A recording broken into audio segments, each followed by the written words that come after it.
जय हिंद दोस्तों। मैं स्टेनो एएसआई प्रेम प्रकाश आप सभी के लिए एक नया सेट लेकर आया हूं, तो वीडियो के अंत तक बने रहिएगा।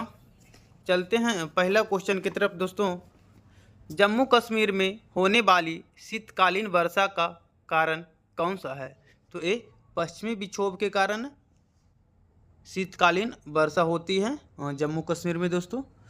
वर्षा की सर्वाधिक विरलता मतलब सबसे कम वर्षा इंडिया में कहाँ होती है? तो ये लेह लद्दाख के क्षेत्र में होती है दोस्तों। तीसरा नंबर क्वेश्चन देखते हैं, निम्नलिखित में से कौन सुमेलित नहीं है? तो नार्वेस्टर है जो पूर्वी भारत में है, आंधी है जो उत्तर प्रदेश में चलती है दोस्तों, चेरो ब्लोसम है जो कर्नाटक में है, लेकिन आम बौछार है जो मानसून है वो केरल में आती है दोस्तों, केरल का मानसून है। चौथा नंबर क्वेश्चन देखते हैं दोस्तों, मानसून शब्द किस भाषा से उत्पन्न हुआ है? तो ये अरबी भाषा से उत्पन्न हुआ है दोस्तों। भारत में का सबसे अधिक आर्द्र स्थल कहाँ है? तो आर्द्र का मतलब हुआ सबसे ज़्यादा बारिश कहाँ होती है दोस्तों? तो ये जो मेघालय का मौसीराम जिस क्षेत्र है वहाँ सबसे ज़्यादा वर्षा होता है दोस्तों। अगला क्वेश्चन देखते हैं, नर्मदा नदी का उद्गम स्थल कौन सा है? तो नर्मदा नदी का जो उद्गम स्थल है दोस्तों ये अमरकंटक की पहाड़ियाँ हैं। गोदावरी नदी निम्न में से किस राज्य से होकर नहीं गुजरती है? तो ये गुजरात से नहीं गुजरती है दोस्तों। शिव समुद्रम जलप्रपात किस नदी के मार्ग में पाया जाता है? तो ये कावेरी नदी के मार्ग में पाया जाता है दोस्तों। भारत के निम्न नदियों में से कौन सी डेल्टा नहीं बनाती है? तो ये ताप्ती है जो कि डेल्टा नहीं बनाती है दोस्तों। भारत में कौन सी नदी विभ्रंश घाटी में बहती है? तो ये नर्मदा है जो कि विभ्रंश घाटी में बहती है। कौन सी नदी भारतीय भू क्षेत्र में नहीं निकलती है? मतलब जिसका जो उद्गम स्थल है वो इंडिया में नहीं है, तो ये ब्रह्मपुत्रा हो जाएगा। भारत में सबसे बड़ी प्रायद्वीपीय नदी कौन सी है? तो ये गोदावरी है जो सबसे बड़ी प्रायद्वीपीय नदी है दोस्तों। हिमालय पार की नदियाँ कौन कौन सी हैं? तो हिमालय पार की जो नदियाँ दोस्तों ये ब्रह्मपुत्र हो गया, सिंधु हो गया, सतलज हो गया, जो कि हिमालय पार की नदियाँ हैं। गंगा एवं ब्रह्मपुत्रा की संयुक्त जलधारा किस नाम से जानी जाती है? तो ये मेघना के नाम से जानी जाती है दोस्तों। ये बहुत ही वीवीआई क्वेश्चन है। अगला क्वेश्चन देखते हैं 15 नंबर, निम्नलिखित में से भारत में किस पर सबसे लंबा सड़क सेतु है? तो ये सबसे जो लंबा सड़क सेतु है दोस्तों ये महानदी पे है। 16 नंबर देखते हैं, तिब्बत में बहने वाली नदी सांगपो निम्नलिखित में से किससे होकर भारत में प्रवेश करती है? तो ये अरुणाचल प्रदेश से प्रवेश करती है दोस्तों।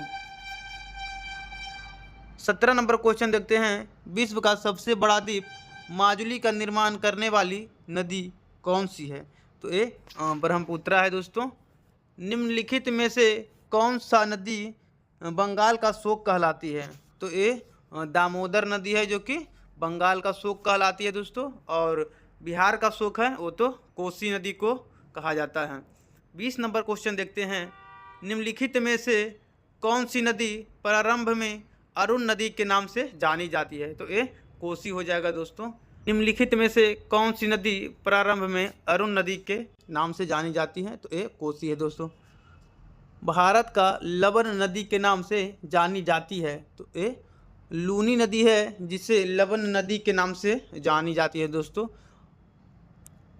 तीसरा नंबर क्वेश्चन देखते हैं, कौन सी नदी भेड़ा घाट के समीप कपिलधारा जलप्रपात का निर्माण करती है? तो ये हो गया दोस्तों, ये नर्मदा नदी है जो कि कपिलधारा जलप्रपात का निर्माण करती है दोस्तों।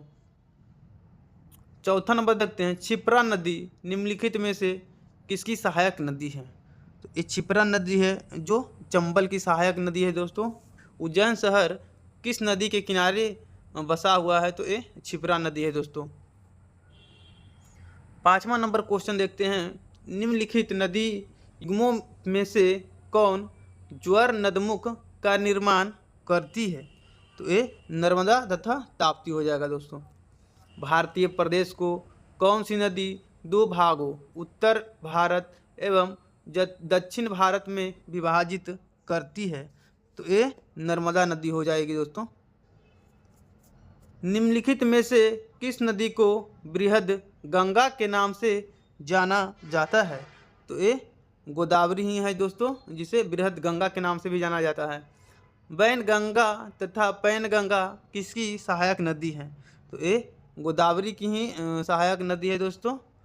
तो देख लीजिएगा कि गोदावरी नदी पर देखिए 1 2 3 4 क्वेश्चन 5 क्वेश्चन इससे रिलेटेड है, तो इसको बढ़िया से एक जगह असेंबल कर लीजिएगा दोस्तों। निम्नलिखित में से किस नदी को उसकी पवित्रता के कारण दक्षिण की गंगा कही जाती है? तो इस कावेरी नदी को दक्षिण की गंगा कही जाती है दोस्तों। 10 नंबर क्वेश्चन देखते हैं। मानस किस नदी की उपनदी है? तो ये ब्रह्मपुत्रा की उपनदी है दोस्तों मानस। चलते हैं अगला क्वेश्चन की तरफ। विश्व पर्यावरण दिवस कब से मनाया जा रहा है? तो ये 1974 ईस्वी से मनाया जा रहा है दोस्तों। हिमालय काटकर एवं बहकर आने वाली नदियाँ कौन सी है? तो ये ब्रह्मपुत्रा, सतलुज तथा सिंधु नदी है, जो कि हिमालय काटकर एवं बहकर आने वाली नदियों में से है दोस्तों। 13 नंबर क्वेश्चन देखते हैं। निम्नलिखित में से वह नदी कौन सी है जो भ्रंश घाटी से होकर बहती है? तो ये नर्मदा हो जाएगा दोस्तों। 14 नंबर क्वेश्चन देखते हैं। निम्नलिखित में से वह नदी कौन सी है जिसका उद्गम भारतीय राज्य क्षेत्र में नहीं है? तो इससे पहले बताए थे जो कि ब्रह्मपुत्रा था, जिसका उद्गम भारत में नहीं है दोस्तों। तो इसी प्रकार देखते हैं 14 नंबर क्वेश्चन, जो घाघर नदी है इसका जो उद्गम स्थल है दोस्तों भारत नहीं है। 15 नंबर का क्वेश्चन देखते हैं। निम्नलिखित में से वह कौन सी नदी है जिसका उद्गम भारतीय क्षेत्र में नहीं है? तो 15 नंबर पहले ही बताए हैं, ये ब्रह्मपुत्रा है, जिसका जो चीन से आती है बहकर तिब्बत से। 16 नंबर क्वेश्चन देखते हैं। निम्नलिखित में से कौन सी नदी कृष्णा नदी की सहायक नहीं है? तो ये अमरावती है, जो कि कृष्णा नदी की सहायक नदी नहीं है दोस्तों। भारत का डेल्टा बनाने वाली नदियां हैं। तो ये 17 नंबर क्वेश्चन देखिए तो कावेरी, गंगा, महानदी जो कि डेल्टा बनाती हैं। भागीरथी और अलकनंदा कहाँ मिलकर गंगा बन जाती है? तो ये दोस्तों देवप्रयाग है, जहाँ भागीरथी और अलकनंदा मिलकर गंगा बन जाती है।